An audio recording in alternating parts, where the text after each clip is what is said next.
ছাত্র জনতার জুলাই গণ অভ্যুত্থান স্মরণে সাইকেল র্যালি করেছে ঢাকা দক্ষিণ সিটি কর্পোরেশন। সকালে ধানমন্ডির রবীন্দ্র সরোবরে এর উদ্বোধন করেন যুব ও ক্রীড়া মন্ত্রণালয়ের সচিব মোহাম্মদ মাহবুবুল আলম। এতে অংশ নেয় ১৯০ জন সাইক্লিস্ট। এ সময় তিনি বলেন, দেশের সুশাসন কায়েম শুধুমাত্র সরকারের একার পক্ষে সম্ভব নয়, এটা পারস্পরিকভাবে বাস্তবায়ন করতে হবে।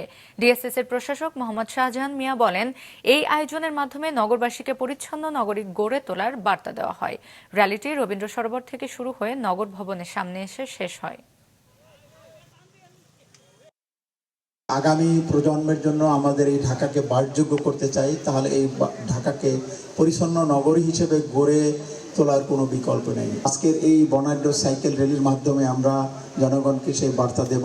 জুলাই গণ অভ্যুত্থানের সাথে জনগণকে সম্পৃক্ত করা যে বার্তাটি ছিল যে আমরা দেশে সুশাসন কায়েম করব, এটা শুধুমাত্র সরকারের একার পক্ষে নয়, এটা রেসিপ্রোকাল অর্থাৎ পারস্পরিক। আমরা যেমনিভাবে সরকার দায়িত্বশীল ভূমিকা পালন করবে, তেমনিভাবে জনগণকেও সেই সাথে সহযোগিতা করতে হবে।